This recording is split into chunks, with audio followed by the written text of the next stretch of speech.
Hey guys, and welcome back to my channel. So today I'm going to be talking about maybe a lesser known author in like the horror book community, but this is Laurel Hightower's latest novel, Silent Key. I discovered Laurel Hightower, I believe last year, because Tim Meyer, I believe it was Tim Meyer, posted about how much he enjoyed her novella Below.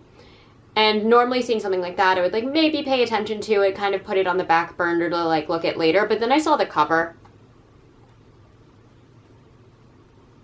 and realized it was an entire novella about like West Virginia and Mothman and cryptids. And I had to read it. Like I adore Mothman. I literally have like a Mothman in like every single room in my apartment. I love, love, love Mothman. I even have a Mothman tattoo.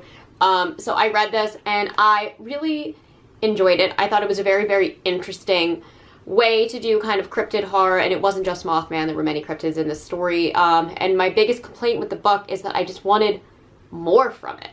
I loved like the atmosphere. I loved the setting. I thought it was creepy. I thought it was, again, a very unique take on something I'm very, very familiar with. So I was very excited to see that Laurel Hightower was releasing a full-length novel. This is not by the same people who did Below. This was Ghoulish Books. This is done by Flame Tree Press. And I'm going to read the back of the book for you guys. So it says, after the loss of her husband under mysterious circumstances, former NYPD detective Cam Ambrose learns how little she truly knew him. Determined to understand her husband's double life, Cam finds herself face to face with truths she never wanted to uncover. While struggling to keep her young daughter safe from a world of the supernatural she never knew existed, and from the haunting that has already destroyed so many lives. With the help of a reclusive neighbor, Cam learns her husband's mysteries went far deeper than she ever imagined. Hostile ghosts, long-dead sailors, and a madman willing to do anything to bring back his own family, all threaten to push Cam over the edge, till she ends up in the one place she fears the most. Some ghosts just won't die. So I was extremely, extremely intrigued by this book, also because of the cover. I expected it to be entirely like underwater oriented. I will say a large portion of the book focuses on something that is underwater and this kind of underwater mystery, but about maybe a chapter and a half, and they're very, very short chapters, so like maybe 10 pages, actually takes place underwater, and it isn't until the very, very end. So the first half of me reading this book, I was like really waiting for that underwater thing to take place, and it just doesn't. So definitely a misleading cover, but I do really like it, and I feel like Laurel Hightower definitely chooses very, very striking covers to like really pull people in. And it even says, in the depths, some ghosts just won't die, and that makes sense in the context of the book. But as advertising for the book, I think it is definitely leading the reader astray. This is a book about a small town in Texas with a very mysterious house that is experiencing a very unique haunting. I'm going to leave it at that because I think that's the best way to categorize it. It is, in the way that Below is a very unique look at the Mothman concept, I found this to be an extremely unique way to do a haunted house story. It is not a haunted house that is haunted because of previous residents. It is also a haunting that has been summoned to that location, which I really, really loved how that was a factor. And is not necessarily tied down to that location, but that is the hub of where the haunting is happening. I thought this was really interesting. There's a lot of concepts going into the afterlife of unfinished business, with the ghost trying to reach forward to those who are currently living. There's this concept of, can the dead interact with the living in a detrimental way? Can the past imprint itself on the present, again, in a tangible way? There are a lot of really cool and really unique concepts in this story. However, there's not a lot that happens in this story. And maybe it's because I've been binge watching Succession for the first time recently, but I am very, very acclimated to just watching people talk. So I think maybe that is why this book worked for me, because there are definitely haunting scenes. There are definitely very, very scary images within this story. However, 80% of this story is talking to further the plot, which I found it to be a choice. Because I got like 2/3 of the way through and I was like, is there ever going to be anything that happens, or is it really just going to all be these people kind of sitting back and trying to figure out what's going on? And something does happen, but again, not a lot. And the primary focus is talking. And it kind of felt like a Law and Order episode to me, especially like SVU, not for the topics of SVU, but just because I love watching Olivia Benson. Because our main character is a New York police detective, or former, she's kind of on like a hiatus. She's able to use a bunch of resources to investigate through different police departments, both in New York as well as in Texas. So I really enjoyed, again, kind of piecing the puzzle together. The problem is, I feel like Laurel Hightower really tried to put too much into this story.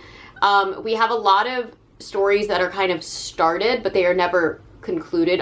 You end the novel with a lot of unanswered questions. However, the novel does try very hard to not necessarily land on a cliffhanger, but to keep that door open for a sequel.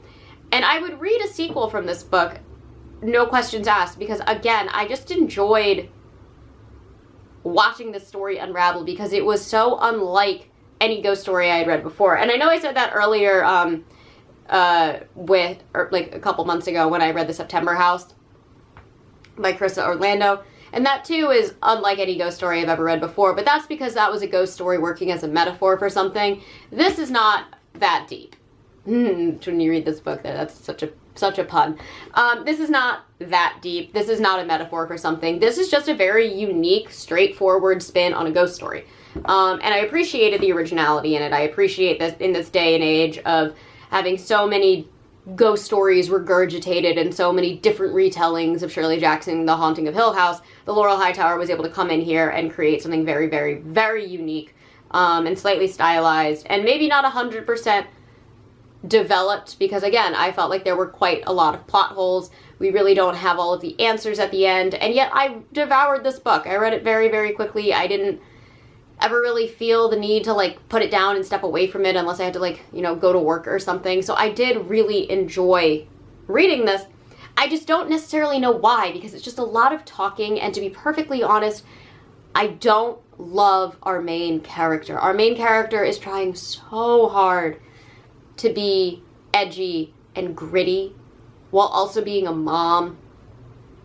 And she's kind of torn between being like this edgy, gritty police officer, and like her best friend is like a former Russian like gangster, and they speak Russian together, and I'm assuming it's all cursing because every time I tried to Google it, Google was like, I don't know what this is, right? It's never fully translated, so like it's there, but then at the same time she's trying to be this like doting mom who's supposed to be extremely protective of her kid. Like everything she does is for the safety of her child, except she literally like just hands her kid off to anybody who will watch this child. Like her Russian best friend gangster guy is just her like live-in babysitter now. Completely it's never explained why that relationship exists. We don't have that. We don't. And she's just constantly like leaving her 5-year-old with this guy, and then her like love interest, who she's known for all of 5 minutes, she's also just leaving her kid with. And I spent the whole book being like, why are you leaving your kid with a stranger? We don't know. This is a horror novel. Oh my God, he could be a horrible, horrible person. Why are you leaving your kid with a stranger? And just over and over and over again, her just dropping this kid off in this town she doesn't know anybody at, and just like going and driving the plot forward. And again, trying so hard to be edgy. There's so much unnecessary cursing in this story. And I'm never one to be like, oh, like I really don't want to see cursing in a story. Have cursing in a story. It's a real thing. It happens. People say bad words. But to have this character always cursing just felt so unreal. Like, I just don't think I've ever met anybody who curses that much in these types of situations, like, I don't know, it just felt forced. It felt very childish and forced, and it bothered me. And so I really wasn't a fan of our main character. And yet, I just kept wanting to read this book. Because I was just so intrigued to figure out what was happening. And while I didn't like our main character, I found all of the support characters really, really interesting. I did really actually enjoy reading about Dimmy. I really enjoyed reading about Eric. I thought the cops that she worked with were very intriguing as well. I liked their characterizations. I liked the way they operated by the book versus her, who is somebody who is really trying to kind of go against the grain. I liked all of that. However, I just wanted, again, like below, to know more. I wanted Laurel Hightower to give me more. I wanted more explanations when it came to, what was her name? I think Aaliyah, which is a whole plot point that just, the whole story has no answers. And the only thing I can think of is that this is going to get a sequel, because the way it's set up, the open plot points just don't make sense. I can't imagine an editor reading this and being like, you had like 3 solid storylines that you set up, just not have full conclusions. And again, the epilogue in the story, which is cute and cheesy, and then is just completely filled with this like dreaded moment of, but it wasn't over yet kind of thing, right? Just tells me that a sequel is coming. You could read the whole book and cut off the epilogue, and I would just be like, oh, there's plot holes, and like the author got distracted. The epilogue just screams, I'm going to write a sequel. So I'm going to give Laurel Hightower the benefit of the doubt that another book is coming, because that's what I had to do with Darcy Coates' Whispering Dead, the first book in the Gravekeeper series, because I had the same issue where I was like, what the hell? I need answers. And now I'm getting those answers, but I'm like 3 books in, so we'll see. But no, I would read more, and I really just don't know why, because this is definitely a book for people who like talking. Like, if you enjoyed Oppenheimer, if you enjoyed Succession, and you like horror, you'll enjoy this. But if you need something where, like, things are constantly happening, you probably won't enjoy this. I think I enjoyed it, though, because the chapters were very, very short, and they did feel very fast-paced. Like, even though not a lot is happening in the story, you're just understanding everything that's happening. Apart from, you know, the completely unanswered plot holes.